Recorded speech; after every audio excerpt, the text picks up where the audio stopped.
Okay, I guess we're going to go ahead and get started.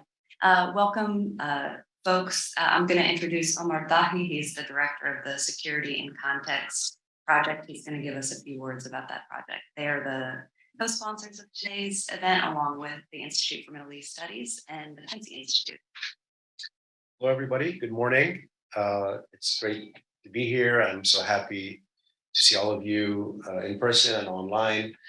So I'm Omar Dahi. I'm the Director of Security in Context. I'm very pleased to be co-hosting this event with the Quincy Institute and, of course, George Washington University Middle East Studies, Institute for Middle East Studies. You probably need no introduction to the Institute for Middle East Studies and the Quincy Institute, although if you do, I'm sure Shana and our colleague Sarang Shidore is the Director of Research for the Quincy Institute will tell you more about them. But Security in Context is a relatively new initiative that we started a few years ago with some colleagues, including many of the people on this panel, as well as others, to really rethink security practices. In many ways, our values are really shared with the Quincy Institute. A lot of us involved in the project really want to see a much more restrained, less militaristic US foreign policy. Our work in particular is based on collaborations with organizations and institutes and activists in the global South. So in many ways, we have a two-pronged approach. A lot of it is original research that we're doing that highlights the impact of militarism, specifically US militarism, but also other forms of militarism from rising powers across the world, and ways in which endless investments in militarism and securitization are really increasing insecurity for populations in the global South. And our second approach, which is really sort of a driving interest of ours, is to think about what it means to set an alternative agenda, what it means to present alternative visions and alternative ways of going about global affairs. And I think a lot of us think and believe that the answers are out there. There are a lot of social movements, groups, organizations, research centers in the global South that are working and already advancing their own visions and their own alternatives. So our method is to sort of collaborate with them, learn from them, work with them, and highlight the work that they're doing. So we're very pleased and honored to be doing our first event in DC with the Quincy Institute. Hopefully this will be a start of collaboration with them. We encourage you to learn more about our work. Visit securityincontext.org, just one word, securityincontext.org. Talk to us, reach out. Happy to talk to you more after the panel, and really looking forward to learning from our panelists today. And with that, I'll hand it over to Shana. Thanks, everyone, so much for coming. Again, I'm Shana Marshall. I'm from the Institute for Middle East Studies here at the Elliott School at George Washington. And our panelists today include Dr. Roosbelinda Cardenas. She is an associate professor of anthropology and Latin American studies at Hampshire College. And then we have Dr. Sarang Shidore, who is the director of studies and senior research fellow in Asia at the Quincy Institute for Responsible Statecraft, which is just down the street. We have also Mouin Rabbani, who is a writer and co-editor of Jadaliyya, which anyone familiar with Middle East studies is probably also very familiar with that outlet. It's a wonderful online magazine. And then we have Dr. Samar Al-Bulushi, who is an assistant professor of anthropology at the University of California, Irvine. So I'm going to go ahead and get us started with some questions for the entire panel. They'll have about 5 minutes to respond to that first question. And then we'll sort of go down the panel and everybody can give their answers. Question one, to start things off, is a two-part question, of course, so it's not really just one question, it's two. So first, if each of our panelists could offer a broad overview and analysis of the effects of Washington's or DC's preoccupation with security since 9/11 and how it has contributed to militarism and endless war in different parts of the world. Part two of that question would ask the panelists to comment on the disparities between how US foreign policy priorities are framed by US policymakers and how those actual policies are perceived and experienced by the local actors in the regions of the world in which you specialize. So I guess we'll Should I start? Yeah. All right. Well, is a mic okay there? Okay. I actually would like to start a little bit before, just to give some context to better understand how we arrive at the landscape of post 9/11 across Latin America. And I'll be focusing particularly on Colombia because Colombia is a very important centerpiece of US foreign policy in the region. So just to give a little bit more context, that Latin America is coming from an era of US interventionism within the context of the Cold War, and that resulted in a lot of authoritarian governments being established throughout the region. And starting in the late 80s, there's a shift towards democratization throughout the region. And that the increase of US foreign policy interventions is acting in the way of those processes of democratization in the region.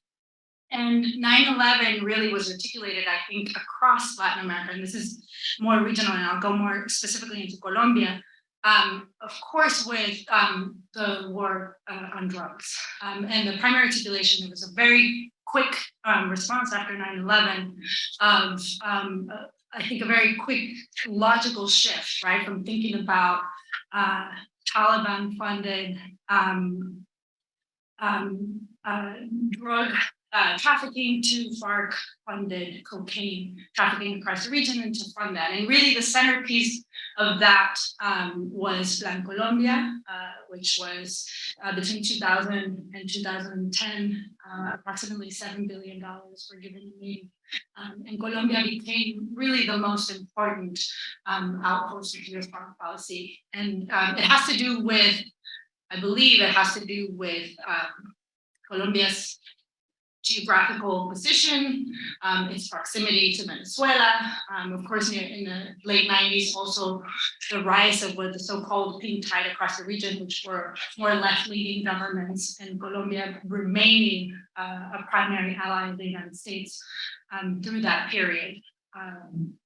Even up until the last election last year, which is the first left-wing government that Colombia has ever had with Gustavo Petro's government. And second part of the question, which was about the disparities. How it's perceived, how those US foreign policies are perceived by local actors in your case in Latin America. Right. And I guess here is where I get to go a lot more into more detail. I'm an anthropologist, so into sort of what the ethnographic data has shown. And my research has been primarily with Black activists, beginning really in the mid-90s, which is at the height of US funding of the Colombian military and Plan Colombia, and what the effects have been, particularly on Afro-Colombian populations, indigenous populations. But I can go into, I want to be mindful of the time, but overall, I'll mention a few of the consequences that people on the ground see, particularly during that period, let's say beginning in the mid to late 90s to around 2010, 2012, and what kinds of consequences that had for people on the ground. And they include, of course, a lot of manifestations of abuse of power from security forces, including the police and the military. Things like you may have heard in the media, scandals such as the so-called false positive scandals, which resulted in approximately 3,000 civilians who were they were civilian executions, people who were dressed in fatigues to appear as if they were members of subversive groups that were killed in combat. There, at the beginning of the Uribe first period, there was also laws that were signed into place that were the so-called democratic security laws that allowed security forces to do things like make arrests without warrant or surveillance.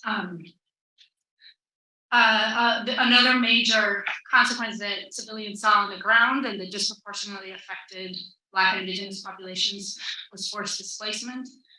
Depending on when and how you look at the numbers, Colombia has had either the largest or the second largest number of accumulated over the last 2 or 3 decades number of internally displaced people in the world. as well as deep environmental consequences from aerial fumigations of coca, and really a lot of dismemberment of the social fabric of communities. The communities in which I have worked with, which are primarily rural communities across the Pacific and the western portion of Colombia, had, there are small communities where in one way or another folded into the war. And they were communities that before the 90s had really been at the margins of the armed conflict, and the increasing militarization really folded them into the war. And everything from joining different armed groups to there's also ongoing reports with impunity of, for example, there's a phenomenon that people refer to as paraquitos, which are children that were fathered by paramilitary forces in small villages. So a loss of local agriculture as a result of increase in coca. So that's, I think I'm over time, but just to give you a sense of the numerous ways in which the increase in militarization affected the daily lives of folks on the ground. Thank you, Sarang. Thanks, Dane. Thanks, Shana, and thanks, Omar, for hosting this event. I think it's wonderful collaborating with security in context and Jadaliyya. So we hope for future events like these. In terms of the question, I think there was a very interesting moment when 9/11 happened. And some of you might be old enough to remember the discourse that came constantly on television screens here in the US. So there was a before and there was a after. There's a world before 9/11 and there's a world after that. And that was made starkly contradictory and different. The implications were not spelled out because we saw what happened down the road. But I think the sense was clear that there was a world before 9/11 of perhaps norms, certain kinds of norms and rules, perhaps. And the world after 9/11 was going to be a severe challenge, a major challenge to some of those rules. The sense was menacing that they would become harsher, they would become weaponized even in ways that were not defined. But then we saw what happened, in the Middle East particularly, but also other places. So I think that the framing itself creates spaces for the global South, actors in the global South, in collaboration with this new framework, those who pervade these new frameworks in Washington, to then move a shift strategies, both domestic strategies and both strategies external to them. So that's the sort of first background shift that occurred. I'm not saying, by the way, that that necessarily was objectively true. It was framed as such. And when powerful actors create new frames, there are consequences. So that was the first thing. The second was that, as was alluded to, it created states of exception. So it created a space where, on the domestic front, governments and states could say, the world is in danger through this non-state phenomenon, and this non-state phenomenon many times shields itself in civilian garbs. It could be anywhere. It means everybody is really on watch. And then once you open that space up, it can lead to consequences as well. And the third aspect is the war on terror inaugurated this conflict against non-state actors, but that did not mean that old strategies of containment against state actors went away. We saw that in the Middle East most starkly with respect to Iran, because Iran was linked in many ways to terrorism, and then that led to sharpening of rivalries within the Middle East. Also had major impacts in South Asia. And South Asia, the existing fault lines, India, Pakistan, and so forth, got a fillip after 9/11. And in fact, both sides were armed by the US for various reasons, and that helped sharpen that fault line. So classic interstate rivalry did not go down because of this sort of focus on non-state actors. Both actually got a fillip. And that's true in Asia and the Middle East and probably other parts of the world as well. And last but not the least, we also have to acknowledge that, again, the framing of what happened on 9/11 gave a fillip to also the most extreme,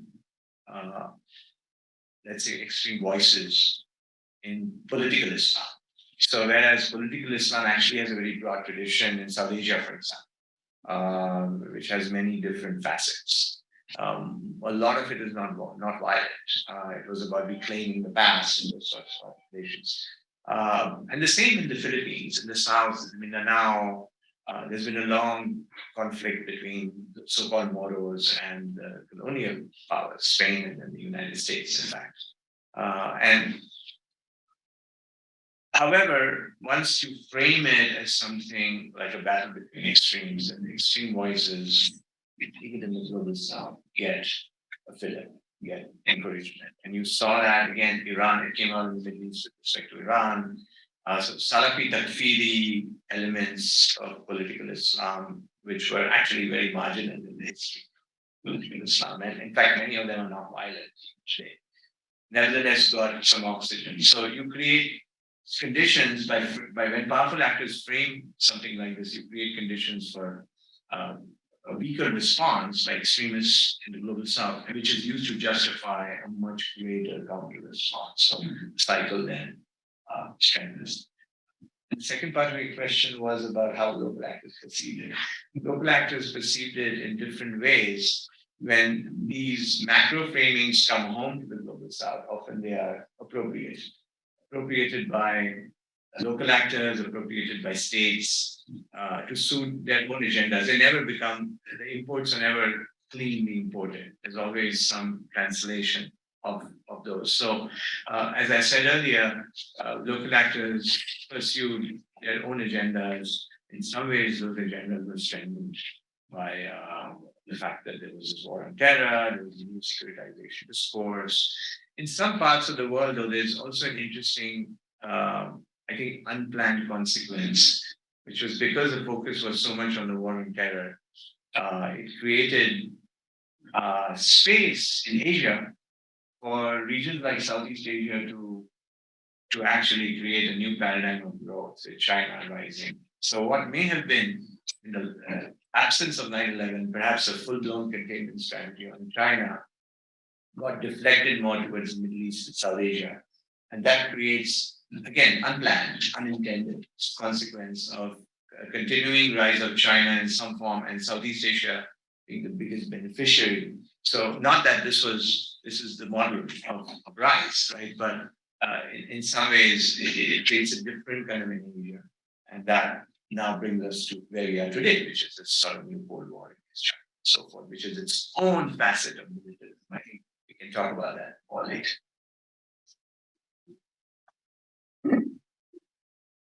Thank you. I'd like to begin by thanking Security in Context and the Quincy Institute and the Institute for Middle East Studies here for organizing this event and inviting me to participate. My research is primarily about the Middle East, and with respect to the first part of your question, I'll keep my response relatively brief because I think most people here be aware that the US response to 9/11 took place under the rubric of global war on terrorism, and that particularly in the Middle East, it was very much a security and military driven response.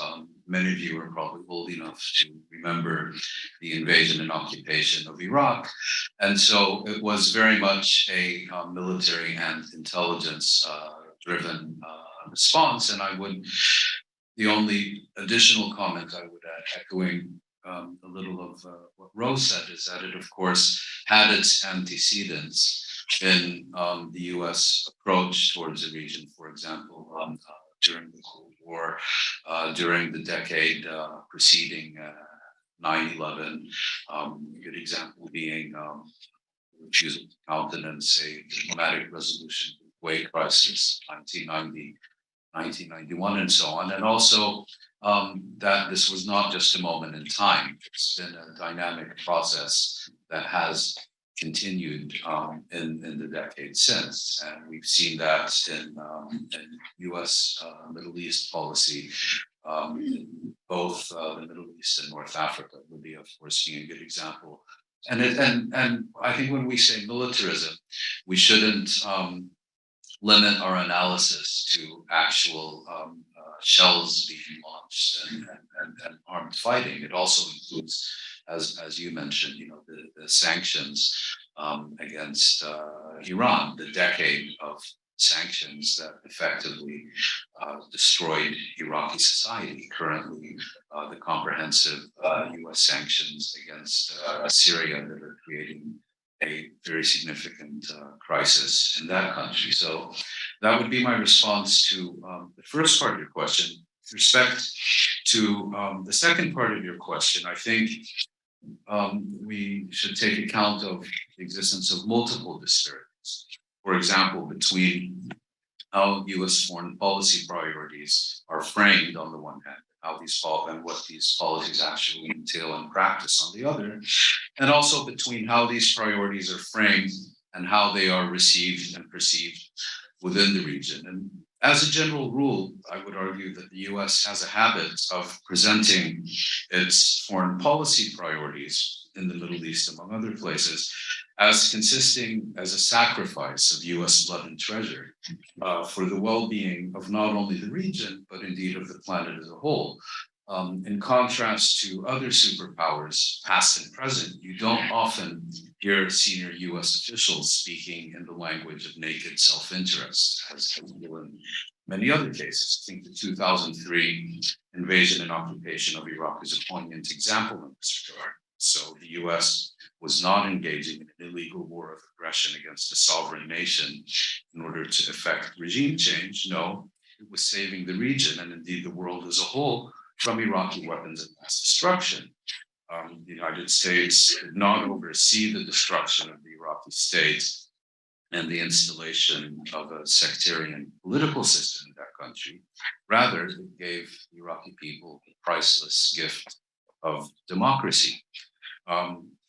To give just one brief anecdote, when the US occupation of Baghdad 20 years ago resulted in massive looting throughout the city, the response of the US Defense Secretary at the time, Donald Rumsfeld, was, well, freedom is untidy.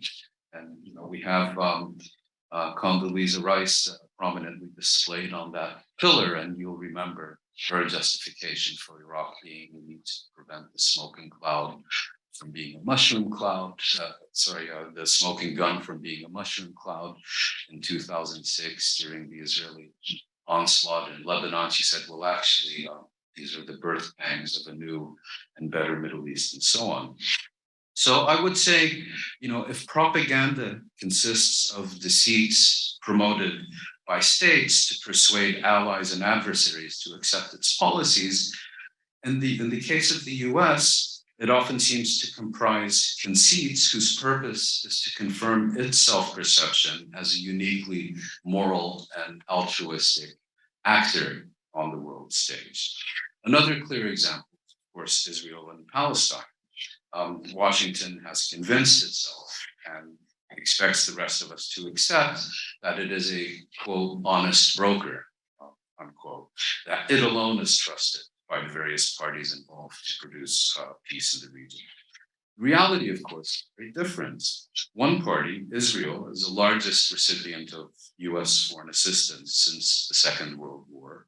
The other, the Palestinians, PLO, is until this day considered by Washington a terrorist organization on probation with no diplomatic representation in this city. It's not an armed conflict between two states, but a struggle by an occupied people to break free of what every major human rights organization characterizes as an apartheid regime. Yet the US State Department only days ago invites Israel's far-right leader, Prime Minister Benjamin Netanyahu, who is for good measure in the process of subordinating his country's judiciary to his political will, much like Hungary's Viktor Orban. The US Department of State invites him to address what it terms a summit of democracies. So I've given two individual examples, and there are, of course, many others. My point here is not to denounce hypocrisy, which is a more or less permanent feature of statecraft, but to highlight the enormous chasm between image and reality in US foreign policy, or perhaps more accurately, self-image and reality, self-perception and reality.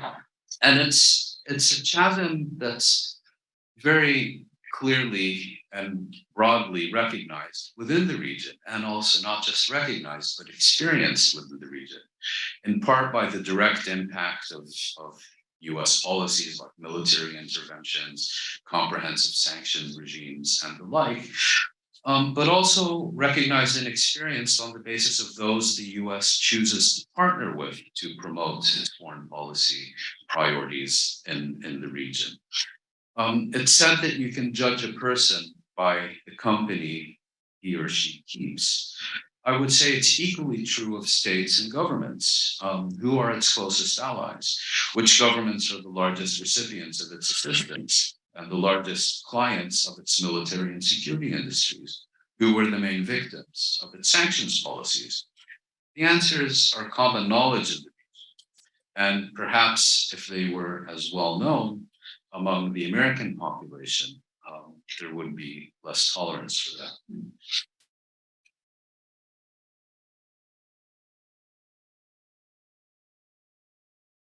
I also want to thank Omar and Shana for convening us today, and thank you for the invitation to join you.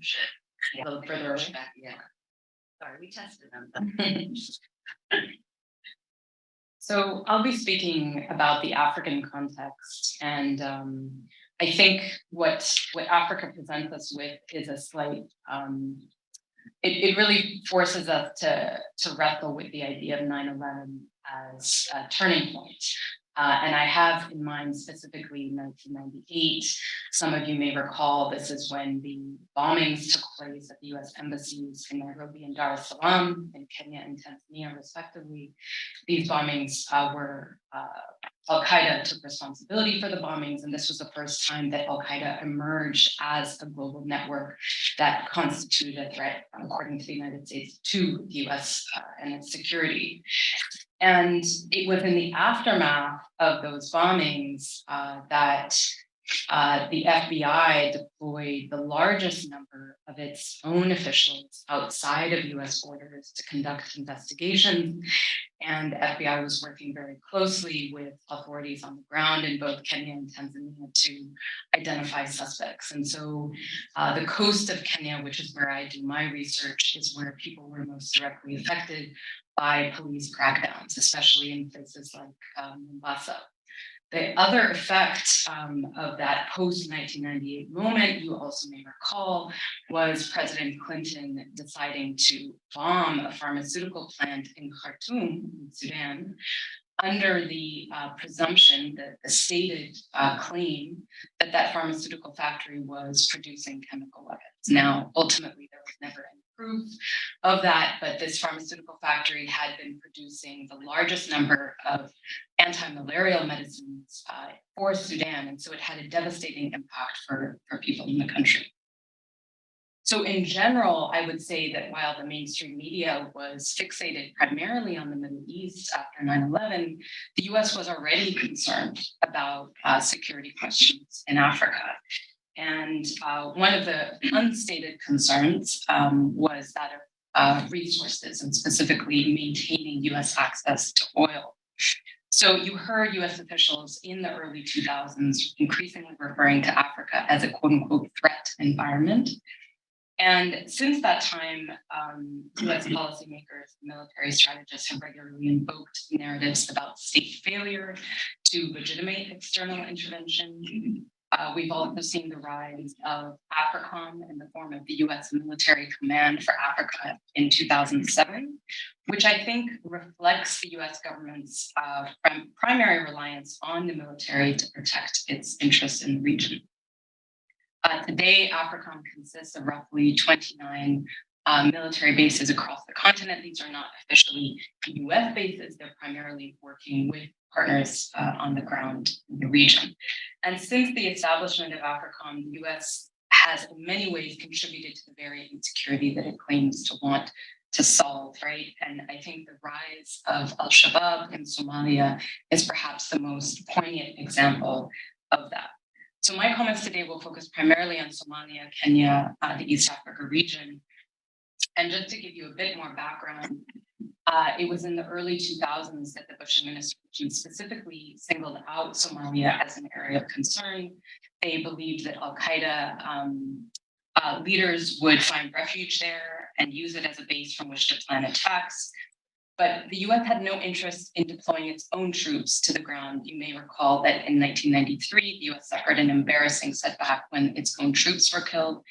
And so they were determined to work with African forces. And so it was in that context that the US backed an Ethiopian invasion of the country in 2006. And at the time, the Islamic Courts Union had established the greatest degree of stability in the country that it had seen in some time. But with the downfall of the Islamic Courts Union and the dispersal of its leaders, we saw the rise of more militant factions of this entity called the Islamic Courts Union that then emerged in the form of what we now know of as Al-Shabaab. So over the years, the territorial displacement of Al-Shabaab from urban centers has led to, it's had the paradoxical effect, right, of enhancing its spread across the region. And,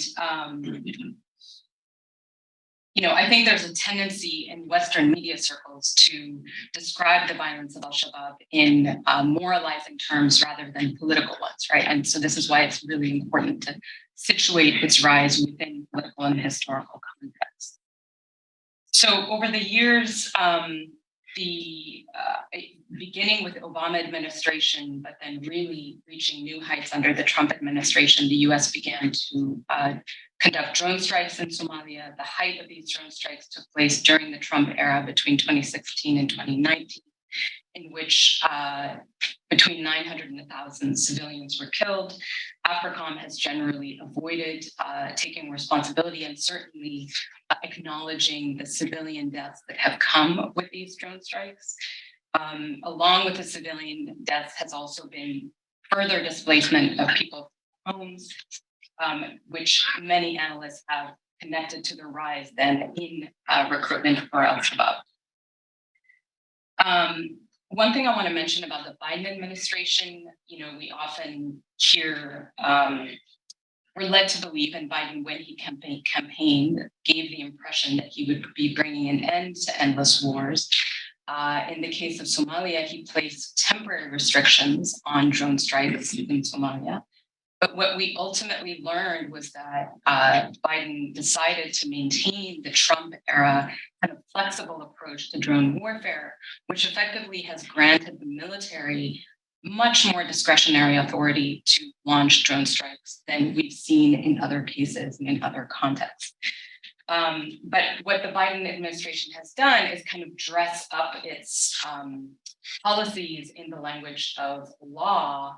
And it announced last year that it would be changing the laws and procedures in place in order to better protect civilians. And so what I want to highlight here is the way in which law itself often functions as a tactic of war, in the sense that we're led to believe, that simply creating new laws and policies will have a positive effect for people on the ground, which has the effect of us then becoming, I think, policymakers and even human rights activists themselves get caught up in what are ultimately minuscule debates, right, about law and procedure, rather than asking broader questions about the decision to go to war itself. On that note, I wanted to speak for a few moments about the politics of naming. I think some of the other panelists have referenced it, but in general, the language of war itself has almost entirely disappeared from policymaking circles and is virtually non-existent when the violence that is wielded by the US and its partners is what's in question, right?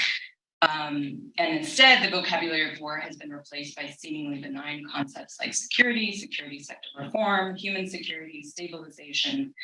And in the meantime, US policymakers and military strategists regularly invoke narratives of state failure in reference to African states.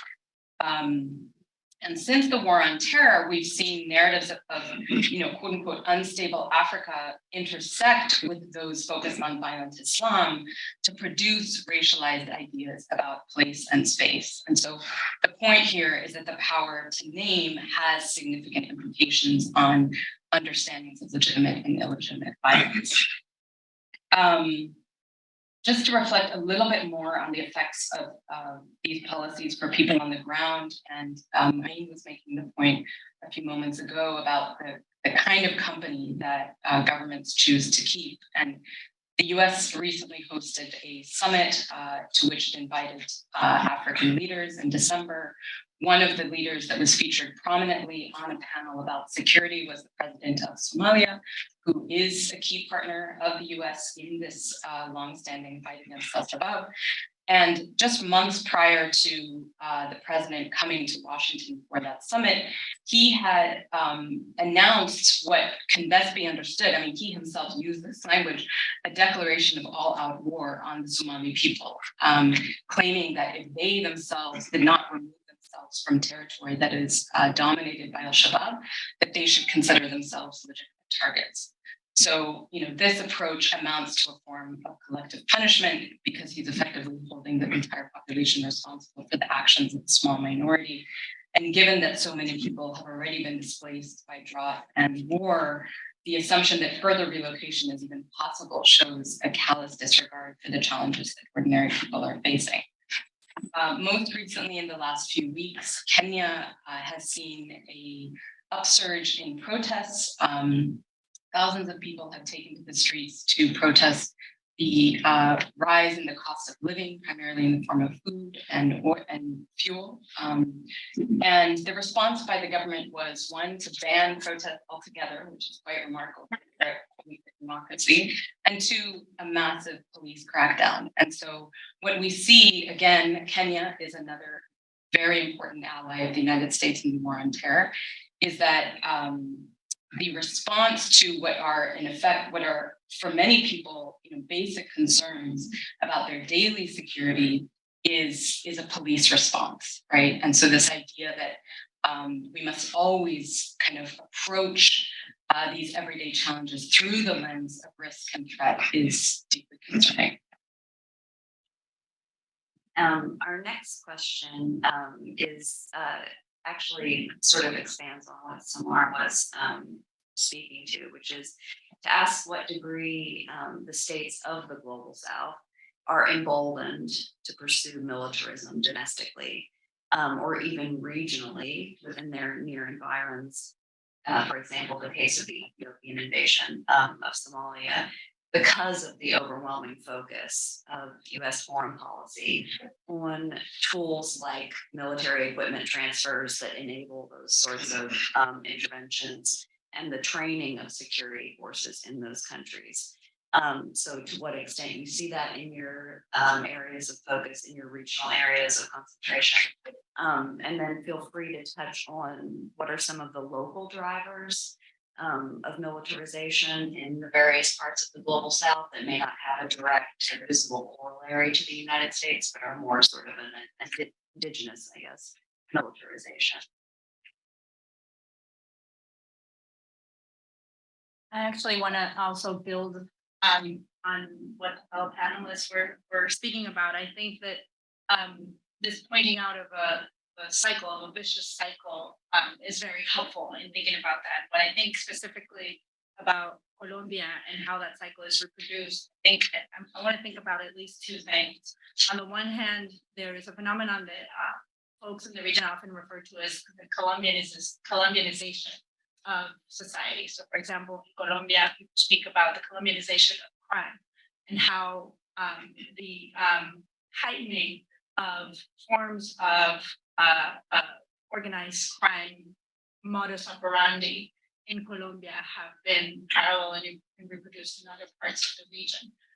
So I didn't mention earlier, for example, also another corollary of a very important concerning corollary of increased militarization in Colombia in the 90s was the emergence of an organized national paramilitary group known as the AUC, or the Autodefensas Unidas de Colombia, which was formally demobilized in 2005 during the Uribe administration. But the form of the ways that everyday methods of violence that the AUC utilized and other armed groups, because really what you have in Colombia has been a proliferation actually of armed groups, even beyond the peace accords of 2016. Colombia signed the peace accords with the FARC, which was the largest armed insurgent group. But since then, there's been a proliferation of groups. And you see this being replicated in other parts. And then the other part of this cycle that I wanted to mention was also the explicit parallel of policy that takes Plan Colombia as a model and has taken it to other places like the Mérida Initiative in Mexico, which current President Andrés Manuel López Obrador withdrew from, and also funding plans for militarization throughout Central America that also go hand in hand. I think at the beginning I mentioned that the articulation of 9/11 and the war on terror in Latin America has been very much with the war on drugs. And a corollary of that has also been the control of immigration for national security, right? That's the parallel corollary. And so also replicating formal policy initiatives throughout the region, including throughout Central America and in Mexico. I think this is more regionally, I think internally it's clear that Colombia being the third largest recipient of aid, I mean, we've already mentioned US foreign aid, we already mentioned Israel, and then Egypt, and Colombia continues to be the largest recipient of US foreign aid in the hemisphere, has emboldened internally, Colombia has the largest military in the hemisphere. When you look at the numbers, it is completely disproportionate to the size of the population, but what that has enabled internally in terms of abuse of power and the use of the security forces or internal war against its own civilians is quite obvious. Yeah, I think it's interesting in Asia, where I work more than other regions. There is certainly the case where that you have rivalries that get sharpened by US provisions. You see that in South Asia, in India, Pakistan. You see that in some ways in terms of India and China, which is more developing story. Right? And you're seeing it with respect to Japan and China going forward. Japanese rearmament and the dynamic that's setting, sort of taking off between these two very large actors in Asia. Japan is a formidable economy. It has underspent on defense by some standards for a long time. The idea is that it comes back to that 2% magical number. Washington. So that is there. Nevertheless, I think there are deeper causes for interstate rivalries in Asia, and that's also true in other regions, some other regions of the world, where you have post-colonial borders that were defined by actors that were not local. You see that in South Asia, you see that in the way colonial possessions transformed into nation states in Southeast Asia. And for a long time after those partitions, there were contestations. So a lot of the colonial ideas of nation states and nationalism get indigenized and create the precursors for national rivalries. And those rivalries then look for outlets, arms. The US has been one of the major suppliers of those arms, and then that creates again a cycle where you have dependency and further acceleration of arms bases and so forth. So it's a complicated thing. There are local factors, there are external factors, and the two are sort of co-constituted. And it goes back really well before the war on terror, right? It goes back to the liberation movements and how they morphed over time, and how the idea of nation states was born in Asia. as in some other regions. So I would say it's a complicated dynamic. I think specifically, absolutely, when one sells arms to a region, it creates incentives for those arms to be at least brandished, at least used in symbolic ways, right? And then potentially used actually on the battlefield. So it's not that a particular arms sale necessarily leads to a conflict, but the overall dynamic encourages more arms releasing and therefore increases chances of conflict. The argument can be made, of course, that there's also deterrence element. Shell arms somewhere when there's a threat. Ukraine has been cited most commonly that arms were sold to Ukraine because Russia was threatening it anyway. But there's a debate out there among those who specialize in the region as to whether the US arms sales to Ukraine, well, clearly they were not enough to forestall the Russian invasion. So the deterrence factor was perhaps insufficient, but perhaps may have also helped in further entrenching the cycle of rivalries and fusion. So it's a complicated question, but certainly in Asia, we have seen a negative influence of how US arms sales are perceived, used, symbolically deployed, and then creating further reactions to that. You reminded me of, I think it was Madeleine Albright, who at one point said, what's the point of having all these soldiers and weapons if you can't use that? And somehow went down in history as a great diplomat. It's a difficult, in some sense, tricky chicken and egg question that you've posed. And I think I would start my response by saying that governments in the Middle East and North Africa are, as a rule, narrowly based regimes that rule against rather than for their people. And under such circumstances, it's virtually impossible for them to survive and maintain themselves without prioritizing control of their own citizens. And this is a task in the Middle East as elsewhere that's typically conducted most effectively by the military and security services, security and intelligence during peacetime, military when there's conflict or armed insurrection. And I would argue that this is the case even in states which have sufficient resources to provide their people with generous public services. So I'd like to emphasize that the primary reasons for the prevalence of the national security state region, what we call domestic militarism, are domestic and relate to considerations of regime survival and the ability of such governments to implement unpopular policies that primarily serve, again, the narrowly based ruling elites, whether familial, party, or whatever. That said, I'd also like to emphasize that this state of affairs has little to do with the region's political or other cultures or similar factors. I would argue that it primarily reflects the extraordinary geostrategic and geopolitical importance of the region. So during the Cold War, for example, both the US and Soviet Union worked very hard to install and maintain allied governments.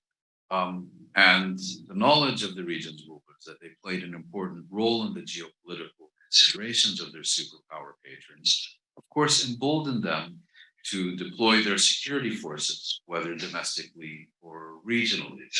I would argue that similar dynamics are at work today. But to get back to your question, in some cases, I think you can draw a clear and direct link to the US role and US priorities. I think, for example, the Palestinian Authority is a very good example in this regard, where its security forces are trained with US funding and by trainers working on behalf of the US security coordinator, are trained for the express purposes of intensively policing and domesticating their own people.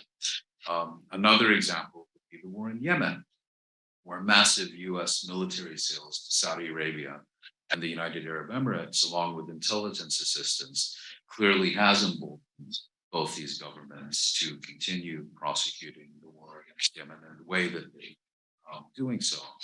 But having said that, in most cases in the Middle East and North Africa, I think domestic or regional militarism is emboldened primarily by geopolitical and geostrategic reality. In other words, it's understood by all concerned as an important part of the deal, because without this ability of the governments to do as they please, one of the parties to the deal would no longer exist. So it's I think it's a little false to say that Washington tolerates domestic repression or looks the other way as Morocco annexes Western Sahara or whatever. No, it's part of the DNA of these relationships. So in conclusion, I think it's more a case of the national security state creating a demand for military equipment transfers and security training than of arms sales and training creating national security states. But of course, it's not just one or the other, as I think you've pointed out. And just a final point, because we are talking about arms sales, it also has, I think, an important economic component that is unconnected to the issues that we're talking about, particularly in the Middle East, and that's a phenomenon known as petrodollar recycling. In other words, Western states buy energy supplies from, or much of their energy supply from the world. That results in enormous revenues for the governments in these states. And buying advanced weaponry at obscenely inflated prices is one way that these revenues are then returned to the buyer by the seller. So I'll start just by speaking a bit more about the Kenyan context and then the wider East Africa region. I mentioned earlier that Kenya is a key ally of the US in the war on terror. In that context, it has received in the last decade $400 million from the Department of Defense alone for the training of specialized elite counterterror police forces. The most known is called the Anti-Terror Police Unit. Slightly less known is called the Rapid Response Team, that's actually trained by the CIA. These forces are widely known within Kenya to be responsible for extrajudicial killings and disappearances. And Al Jazeera in 2015 produced a very poignant documentary called Death Squads about precisely these police units.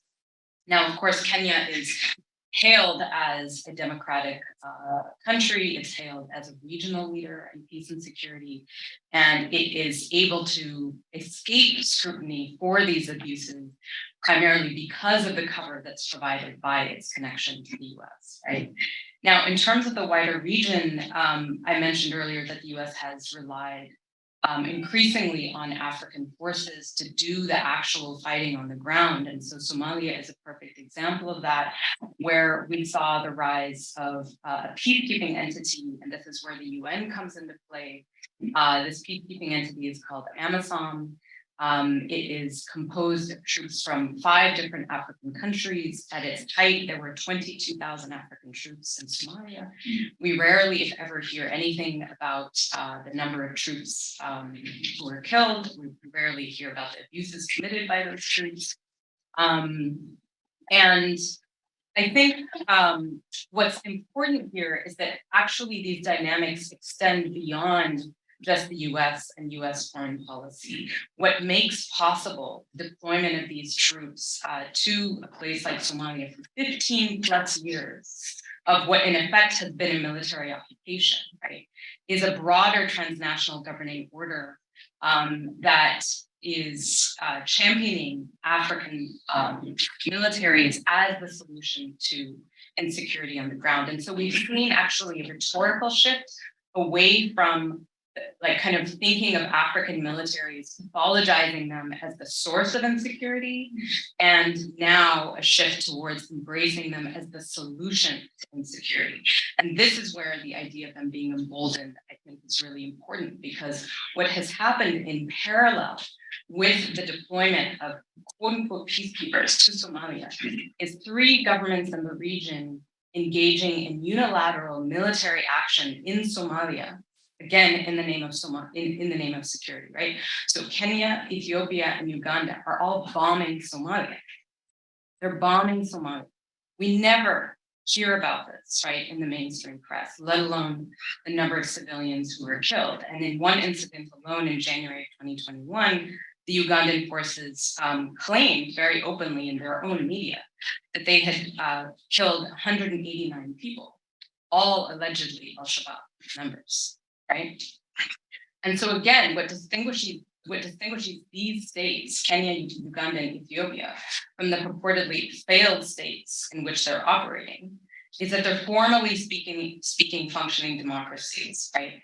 But they're also states in which security logics increasingly permeate the civic sectors. The final point that I want to make is that I guess 2 things. One, that we have to account for the shift in the practice of war itself and the rise of counterinsurgency strategies. And so that's why I was mentioning the Kenyan context, is that this war increasingly encompasses police action as much as it does military action, right?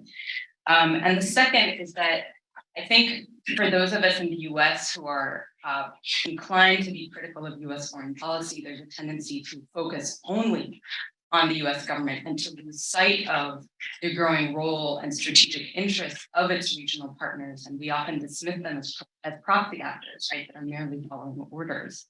And if we do that, we just lose an opportunity to learn so much more complexity on the ground that I think has huge implications for the ability to bring an end to endless war. Great. I'm going to hold on to my final question so we can open it up to audience questions. So if you have a question, just raise your hand. If you want to introduce yourself, your affiliation, that would be great. And then go ahead and ask your question, unless we have some questions on Zoom. We have one question. Go ahead.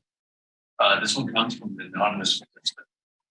With many countries and adversaries looking to move away from petrodollar, should the U.S. accept that its goal as the sole hegemonic powers and fostering as a militant superpower can no longer be a viable strategy? So I think maybe the question means moving away from the denomination of oil in US dollars, right? So the move away from, the, I guess, US dollar oil linkage, and what I guess there's a lot of countries that are now selling and buying oil in currencies that are not US dollars, and what impact that might have on the security of the broader global South. Or if this is a reaction, I guess, to US militarism. Question.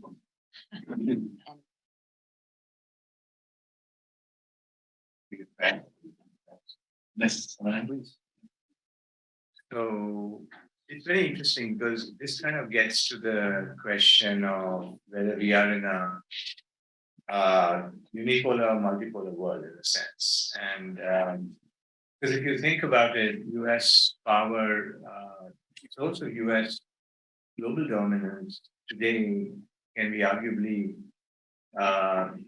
is present in 2 dimensions. One is the military side. There's no question. 800 bases around the world. The biggest amount of spending.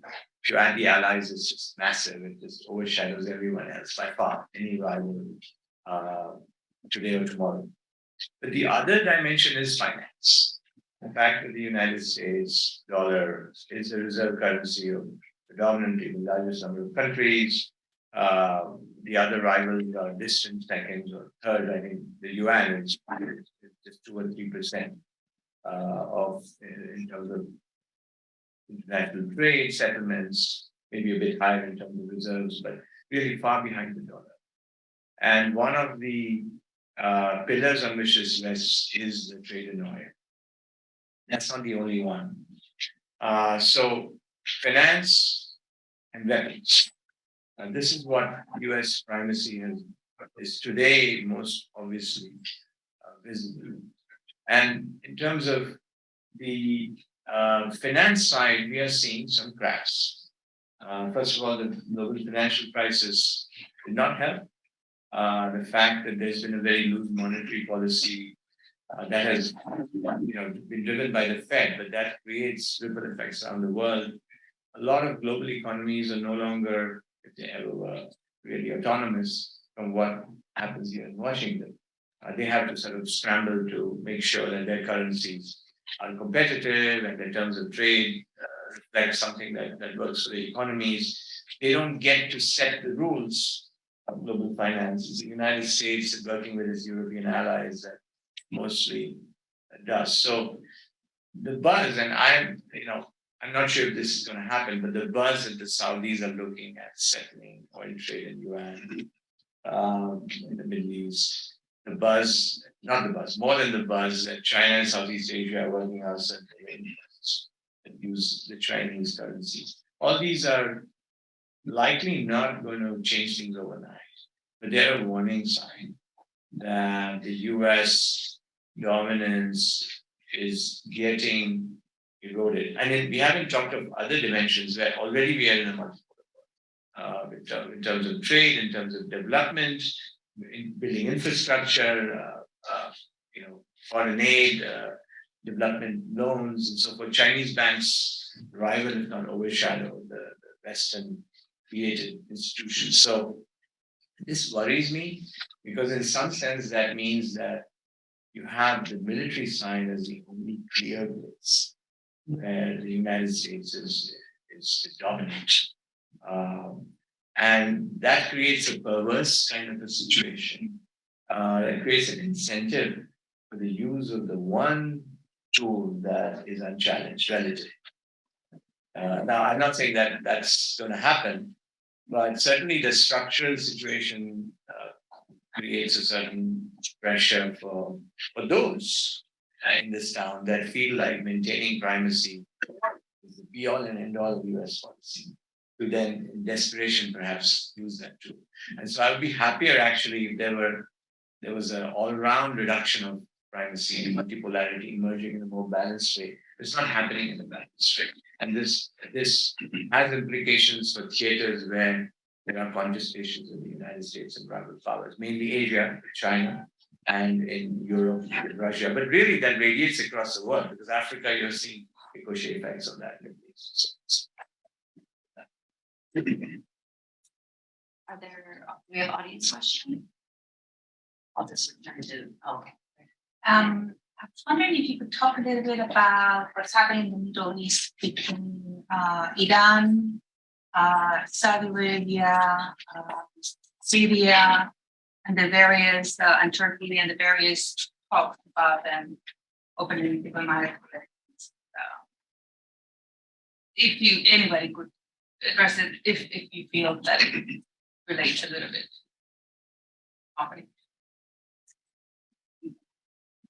Well, you just spoke of emerging multipolarity, and I think these are very good examples. If you recall, it was only a few years ago that Middle East was basically an American plague, and that there was only one government in the region left to Iran and Syria. That were not open minds of Washington. That has changed very substantially over the course of the past decade. And what we're seeing now, and also if you look at the response of US aligned governments, at least to the war in Ukraine, where you might have expected them to behave as loyal client regimes as they would have done during the Cold War, and now they're in fact behaving much more autonomously and are making alliances of convenience with, despite the ongoing strategic partnership with Washington, they're also engaging in alliances of convenience with China and Russia. I can just plug Security in Context. I have an article coming out on this issue and Security in Context and Security Monitor, which is, I think, being published imminent. And so what you have with this is that the U.S. is no longer seen as the sole partner for U.S. aligned governments in the Middle East, and a lot of this is in fact economically driven, as you've noted. So, if you look, for example, at the Saudi-Iranian agreement, this recently, well, China is the main economic partner of both Saudi Arabia and of Iran. They had a clear interest in seeing its two main economic partners in the Middle East resolve their differences. I think the more interesting question is not why China played this role, but why Saudi Arabia, despite having a close strategic relationship with the United States, enabled China to play this role. And here I think you can see a process of strategic diversification, where China, Saudi Arabia, as with other US aligned regimes, have decided to no longer place all their eggs in a single basket and to form multiple partnerships with multiple external powers.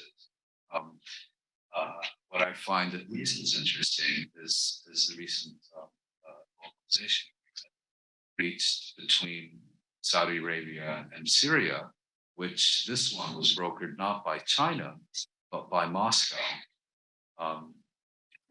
while the Ukraine war is ongoing and while the US is working very hard to prevent its global allies from basically having any substance against Russia. Nevertheless, Saudi Arabia, I mean, the issue is not so much that Saudi Arabia has resumed normalized relations with Syria, what I think is more interesting is that this was an agreement that was brokered apparently by Does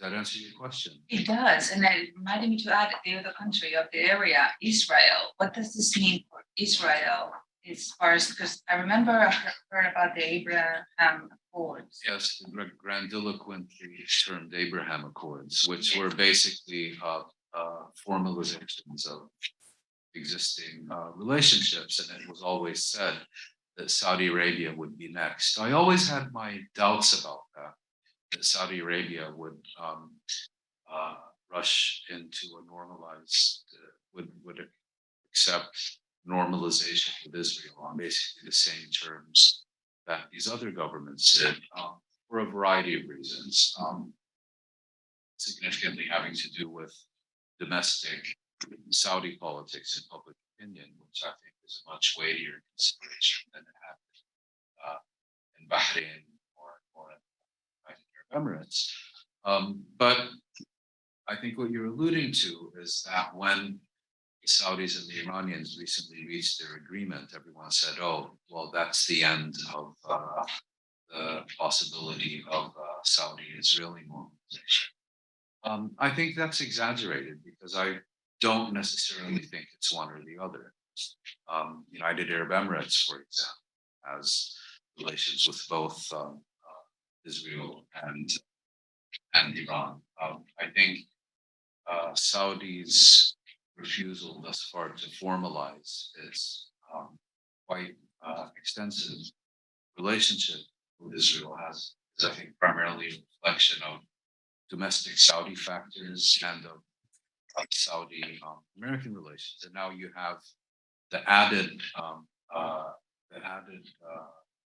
complication that in Israel, the asylum has taken over lunatics. And I think Riyadh also took the position that this was not the right time to be constantly embarrassed by extreme Israeli actions against Palestinians, perhaps elsewhere. It's a headache. It's a headache they don't need, and it's a headache that they can avoid at little cost because they're covert relations.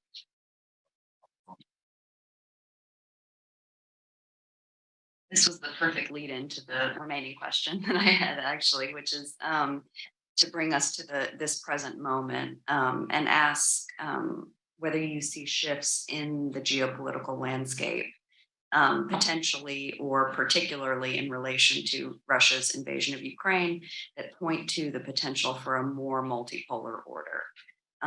What constraints and opportunities exist in the moment for these states of the global South, whether that's in terms of the potential to question the resurgence of militarism and war, or to embrace and entrench these existing militarized solutions. Okay. I agree that we had already started to segue in that direction. And thinking about Latin America, I guess I'll give also like a two-part response. I do think that this moment is opening up a possibility for a consolidation of a non-aligned position that's already referred to, and that doesn't really fall along left-right government divisions. It also doesn't fall across, it doesn't align with degrees of closeness to the United States, and that falls a lot more in line with pragmatic national political and economic decisions, so that you have governments like Boric's government in Chile, which is a left-wing government, somehow aligning itself to Duque's before the changing government in Colombia, in condemning Russia.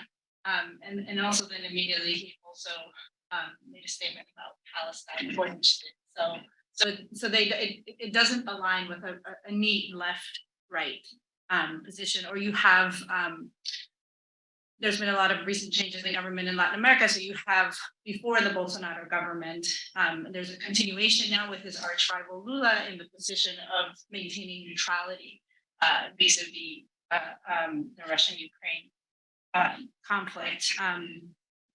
I would also say about that is not necessarily new, but that is a continuation in many cases of Latin America, and a reflection of Latin America's historical reasons for non-alignment with the US, and that stem from what I had referred to at the very beginning from the first question, which is Latin American states' relationship to the United States. In the case of Mexico, that comes from a very deep skepticism, beginning not only with the Cold War, but preceding even that, of how much to believe the United States. I think what Mouin, you were referring to as the language of saving the world rather than naked self-interest. I think that there is a deep historical memory of how those interventions, even when they're posed in that language, have played out across the region, and that places like Mexico or like Brazil and really all across the region, even smaller Central American countries, have learned to pursue more pragmatic political and economic decisions. I also wanted to point out that this is somewhat,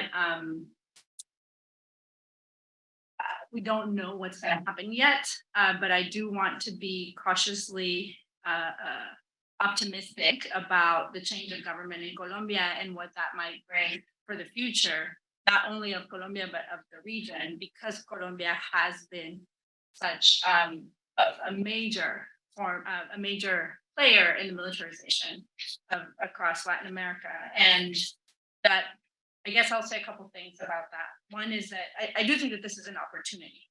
The opportunity that Petro has explicitly, from his campaign and now in revealing his government plan, and recently in November of last year, they signed a new law that is called Total Peace, which is a roadmap towards demobilization and beginning negotiations with myriad armed groups. As I mentioned, there has been a proliferation of armed groups in Colombia in the last 20 to 30 years beyond the peace accords. And there have been, and that paz local includes things like moving away from criminalization of the coca economy towards regulation, and a number of other measures that include the demilitarization of social life, like gradually eliminating compulsory armed service, military service, to moving the police forces from the Ministry of Defense towards the Ministry of Interior, so making a lot of moves towards more civilian governance rather than militarization of governance. Dismantling the riot police, which also I failed to mention before, the riot police is also one of those legacies of the deepening of militarization and the criminalization of protests that you were mentioning last year. Yes, only last year, there were major protests across Colombia that were also spurred by, what we would refer to as the everyday security of people's lives by a proposed change in tax reform that was going to impact people's daily life. And the response by the Duque administration was to use an extraordinary amount of force against civilians, including targeted blindings of protesters, and to criminalize protests in general. It is yet to be seen how this is going to be implemented, and also what the US government's response is going to be. So far, the US Congress has aligned, or I think has given the federal government some time to announce how these plans are going to be implemented, particularly around how to control the coca economy, what that is going to look like. There have been patient with the suspension or the slowing down of forced coca eradication plans, which have been ongoing. There haven't been fumigations by 2015, but there has been manual eradication program. And since Petro came to power, those have decreased sharply. So I think there is still a little bit of patience. He's set to unveil his plan towards how to control the illicit economies around coca this month. So that is yet to be seen how the US government is going to continue to respond to that. The other challenge about these proposed changes of the Petro administration, which are ambitious and they are game changers in the country and in the region, is that this is a very different kind of government. It's a government that is made of largely of people that come from social movements, from NGOs that are now in power and that are having some trouble beginning to actually implement many of these plans. So we have to see how this continues in the future. I want to reiterate sort of conservative, optimistic perspective on that.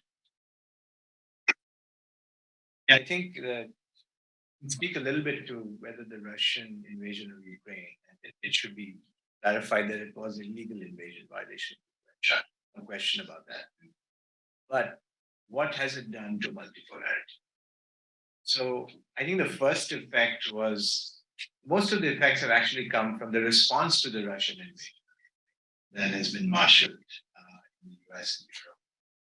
The language of an extreme violation, sovereignty, territorial integrity, it's true, all of that is true. But what the Global South saw in that was a very clear double standard, because of course there were other violations of sovereignty and territorial integrity that were backed by the US, or where the US actually led those violations, which were framed very differently, right? And not 100 years ago, just 5, 10, 15, 20 years ago, 20 years ago. So that sort of a double standard became sharper.